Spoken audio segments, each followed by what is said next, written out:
What's going on, everyone, and welcome to episode 6 of the Mara Mentality Podcast, coming to you guys with a special edition. This is Super Bowl Sunday. We've got the Seahawks. We've got the New England Patriots. Who do you think is going to win? Do you think Sam Darnold is going to throw some touchdowns? Do you think Drake May is going to do the same thing? Is the veteran going to win? Is the rookie going to win? Is Mike Vrabel going to win? Basically be the first ever coach and player to win a Super Bowl? Who knows what's going to happen, but this is definitely going to be, and hopefully should be, an entertaining Super Bowl. So I hope you guys stay safe out there. If you guys are placing any bets, I hope you guys win those bets. Definitely do it responsibly. Episode 6, I want to talk about how to get abs. That's just the main subject. I'm going to dive into what the topics are, but I want to talk about this because this is literally one of, probably the number one question I am asked or have been asked the last 2 years specifically. And I just wanted to make this video because I thought it would be helpful. So this is how to get abs for beginners, intermediates, and pros. This is based off of my 8 years of training, nutrition, advice that I've met from people in the fitness industry, as well as mentors that I look up to. So, the topics that I'm going to go into is what cardio does for you if you decide, what cardio does if you stick with it, how breathing affects your core, sticking to specific exercises creates muscle memory, or I should say, how sticking to specific exercises creates muscle memory, the absolute importance of proper nutritioning, and then mental resilience when your core hurts when you're training. So, we got a lot to get into, but sit back, relax, hop in, and enjoy episode 6 of the Mara Mentality Podcast. Let's go.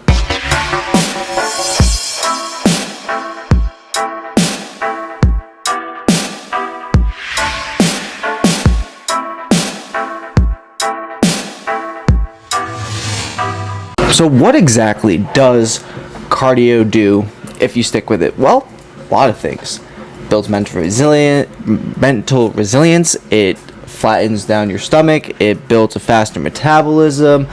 It structures not just your overall core and stomach, but it builds your cardiovascular, meaning you can run further. You can run further faster if you may choose to do that. But it does a lot of things to you. And what I've found most beneficial is that, I guess it is a performance thing, but it really is more of the mental thing, which is the more I've done far runs or, just decide to put more energy into the performance factor to get a better time, I always notice that anything outside of training, it always allows me to persevere and push through it, because running's hard. Lifting's hard too, but running is really hard. Most people do not like the idea of running. They don't like running in general. A lot of people will choose to do a running partner to make up for that aspect, but yeah. So cardio does a lot of things for you, all those things I just mentioned, and many more. But I just wanted to quickly say that. Second topic is how breathing affects your core. And this might spark some controversy, but this is just what I personally believe, because I just feel like this is what's worked for me. I don't know if it's just me trying to trick my mind and it really hasn't been working, but this is what works for me. This is what I periodically tell myself and what I tell others. And it's, you ever go on TV, right, and you see it's not like a brace, but it's like an ab thing that you literally lock around your stomach, and it's supposed to flatten your stomach throughout the day, right? I don't necessarily believe in those types of things, so my version of that is, instead of breathing fully out and extending your stomach, so it's out in the full roundness, what I end up doing is actually cutting that in half. So I don't really know how to explain. I'm trying to explain it, but it's instead of going I'll go I'll just take faster breaths. I guess that's kind of what it is. I create faster in and out breaths, and I kind of truly believe that that is what speeds up my metabolism rate, which obviously is equal to not getting like fat or becoming obese, gaining any extra weight. And that right there also allows me to eat in moderation. It allows me to not just stick to like a strict diet. Can eat pizza, can eat junk food if you want to. I mean, obviously, if you have those things, you got to make sure your training session's more intense to burn off those calories. But I'm just saying, how breathing affects your core is, in my opinion, if you aren't necessarily strict with the way that you breathe, you don't pay attention to the way that you breathe, and you're just kind of like you got to pay attention to this stuff, because I truly believe the way that you breathe can affect the structure of how your stomach looks. And a lot of people might think I'm crazy, might think I'm full of shit. It's just literally my opinion. This is based off of 8 years of training, nutrition, advice, and mentorship. So, yeah, believe it or not. So, that is how I think breathing affects your core. But I didn't even get into the how breathing, like during your running and weight training. So I'll dive into that really quick. So with your weight training, I tell people that between your sets and your reps is the most important time to pay attention to your breathing, meaning going in through your nose and out through your mouth. And more specifically, when you're doing your reps, because obviously when you're lifting heavy and you're doing 12 to 15 reps or whatever, like, you're gonna get tired because you're trying to go like, and like you get tired, right? And it's up to you to control like your endurance, essentially, like how long you can go, and that will determine how long your training session goes. And how that affects your core is that you're building it. So if you're just like, you're gonna burn out fast, you're gonna and like nothing is going to go good.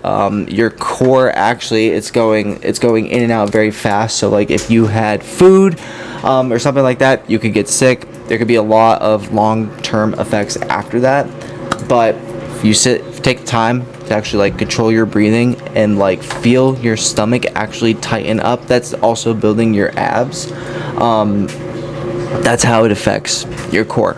I am not sitting here and saying that doing all this is going to make you have a shredded six-pack. There's so many different things that add up to getting that, but these are definitely the small essential building blocks to that. So I'm also a firm believer in obviously consistency, but doing the same type of exercises, which creates muscle memory, which allows you to basically develop the things that you're looking to develop. So what do I mean by that specifically is sticking to specific exercises creates muscle memory. So for abs, I have done more hanging leg raises, crunches, elbow to knee crunches, mountain climbers, scissors, and also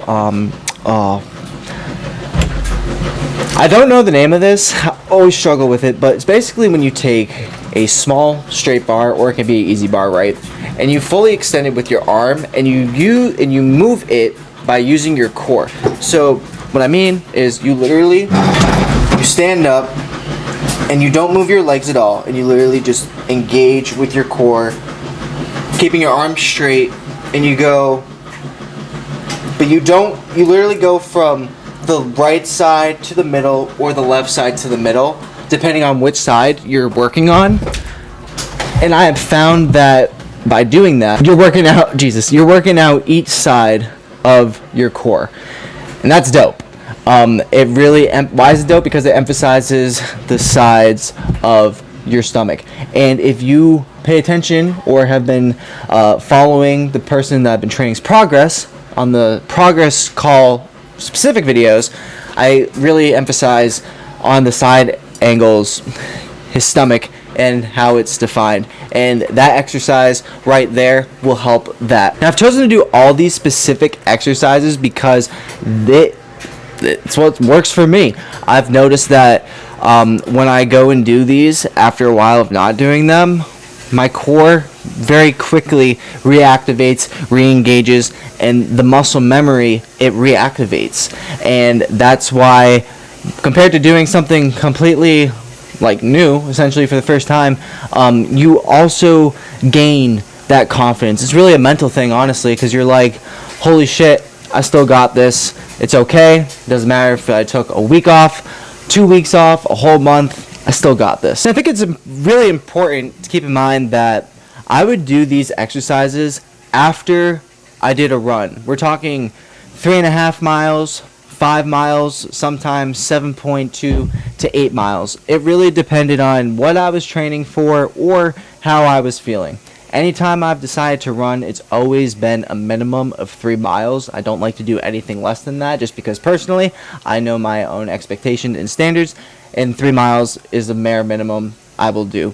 So that's what I used to do. And when you go from running kind of intensely to going to ab exercises, your stomach fucking hurts. It is literally on fire. It's the last thing you want to do.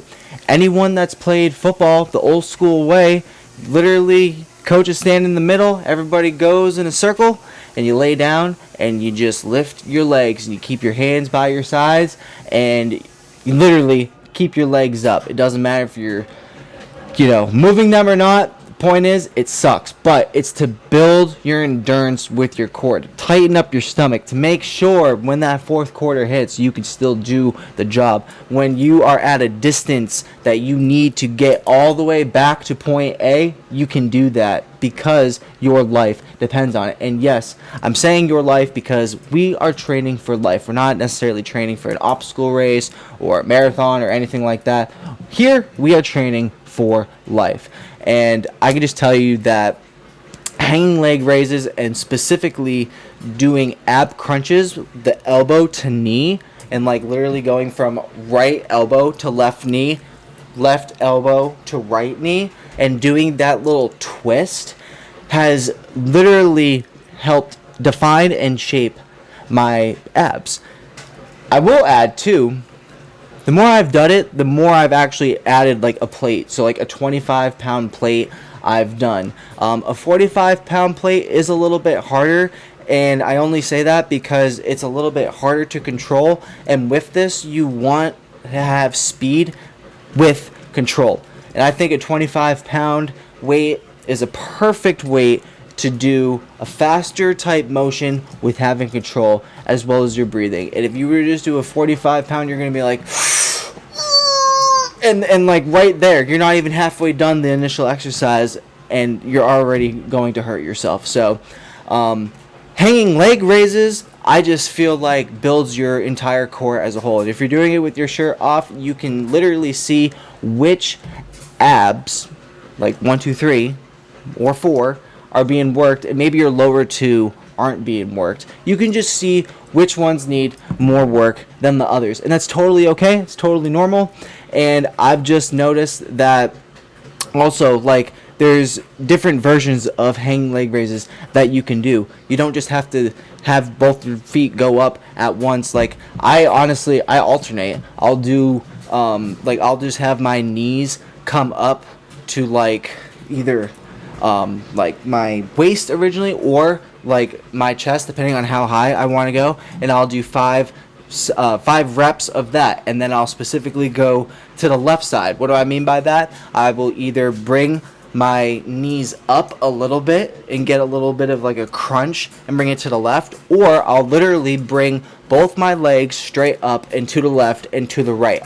I think that straight legs to the left and to the right, a lot harder, especially when you're going 1, 2, 3, 4, 5, and then vice versa. That's very challenging because you're doing it at an angle, and the sides of your stomach are going to hurt. It's going to be a very uncomfortable feeling, but just know, the more you do it, the more you're building that infrastructure, and it's really going to make you feel, quite honestly, amazing, because you know you're building abs. And when you start to see abs, there's literally nothing like the confidence that comes from it. So do those, I should say, and consistently stick to it. I mean, I literally did this for 8 years of not stopping training. That's a long time if you really think about it. 8 years.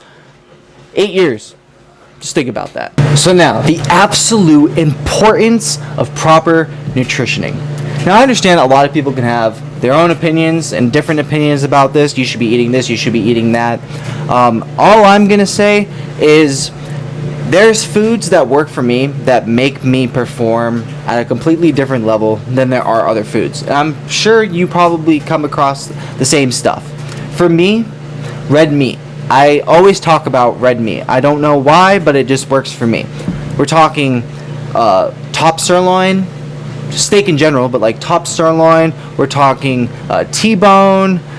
We're talking ribs. We're talking ground beef. Those 3 things for red meat. And then you have your pork and you have your white meat chicken specifically. Not dark meat, but white meat. And I have found that combining both white rice, jasmine rice, and brown rice, not like all in the same sitting, but I'm just saying like a combination of all these things with the same types of like just switching off between the 3 different types of rice, it has helped my metabolism.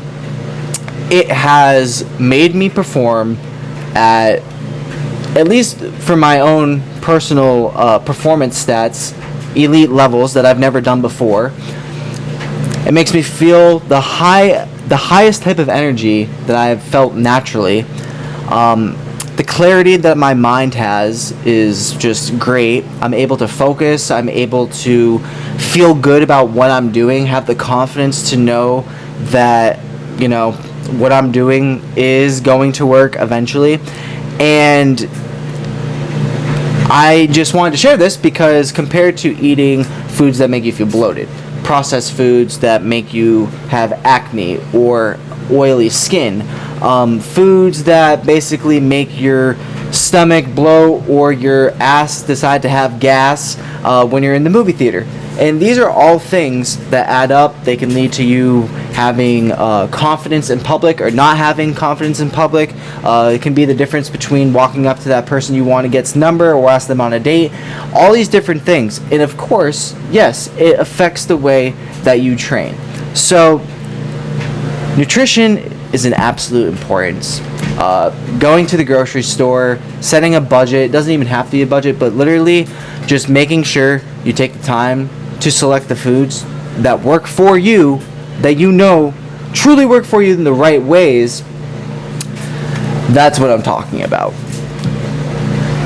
And it's very easy to cave in, to buy things that you're like, oh yeah, that's sweet, having a sweet tooth. Dude, I am a sucker for a sweet tooth. Alright, there's nothing better than a cold bowl, what? Just some ice cream. That's what I was trying to say. I was going to say cold bowl of ice cream, but that didn't make any sense. But like a cold bowl of cereal. There we go. Nothing better than a cold bowl of cereal. My cereal fanatics out there, I see you. I love you. Anyway, there's an absolute importance when it comes to nutrition. So if you don't fuel yourself the way that you know works for you, you're not going to be able to continuously and consistently hit the goals that you're trying to hit. But more importantly, go past them and create new ones. So keep that in mind. So lastly, mental resilience when your core hurts. Look, any type of ab work, stomach work, it's going to hurt. It doesn't matter the intensity level. As long as you consistently do it, it's going to hurt, and it's probably going to suck too. You just have to get through the suck.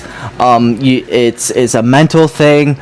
Think about the doubters. Think about people that have bullied you, people that have said no. Do whatever you got to do to get through it. But just know that the more you're in pain, literally, the sexier the result is going to be. Mental resilience is definitely one of those things where if you can do it when you're training, you can do it outside of your training. Apply it to every aspect of your life, because again, you are the person that is your biggest fan, and you're also the person that's going to pick yourself up when you're fallen. And so you have to have the mental resilience to do that. And like I've actually been telling my friend I've been training is, if you can do this now, think about everything else you can do it for. If you can persevere when you're training during the winter, when you're in a cold ass environment and it's so easy to literally do anything else other than that, think about all the other things you'll be able to do when it is nicer out later on in the year, when you have the body that you want, when the weather is nice and you don't have to worry about getting into the shape that you're already in. All of these things definitely matter, and they all add up. And it's nice to have the support too. But building the mental resilience when your core hurts, especially like for me, like with running, every time my core like really hurt, I wouldn't stop, but I would think about like really dark times. Like I would literally shift my mind and be like, yo, it's time to lock the fuck in. And that's what I would do. And whether that be put on a intense song or a higher frequency song or something like that, just something that's gonna get me going, man. And I would just hit the ground running, figuratively and literally. And that was me building my mental resilience, telling myself, you're gonna do this, but not just you're gonna do this, you can do this. And I did, and I was able to, and that's what also kept me going and motivated to sign up for obstacle course races and half marathons, consistently do them. Because once I got the first one done, I knew I could do it, and I knew I could challenge myself even more for the second one, even more for the third one, because you develop this sense of mental toughness, and you just want to keep feeding your brain, just feeding it full of just fucking like, I just want more, and I just want to conquer this fucking shit. So just know, when your core hurts, it's not that you're not doing it right. It's just your mind trying to tell you you're hurting, but it's time to put the work in right now. Alright, beautiful. This was episode 6, guys. Thank you so much for watching the video. If you haven't already, please be sure to subscribe if you're watching this on YouTube, if you're watching it on Spotify, Amazon Music, Audible, or Apple Music. Be sure to give it a follow, give it a like, and comment what city you're from. I also want to tell you guys some exciting news that tomorrow, Monday, I am actually going to be featured for the first time on podcastguests.com. So I'll be in the directory. If you want to reach out, you're serious about doing a podcast, you can we can literally talk about what we're going to talk about, like the subjects, set up a schedule, like a date, and make it work from there. And yeah, it's something that is new to me, but I am really looking forward to getting to talk to all of you, hear the stories, share my story, and just, yeah, get this ball going. So thank you guys very much for watching episode 6 of the Mara Mentality Podcast. I will talk to you guys next week. Have a great weekend, great Super Bowl weekend. I'm not gonna lie, baby. Go Pats!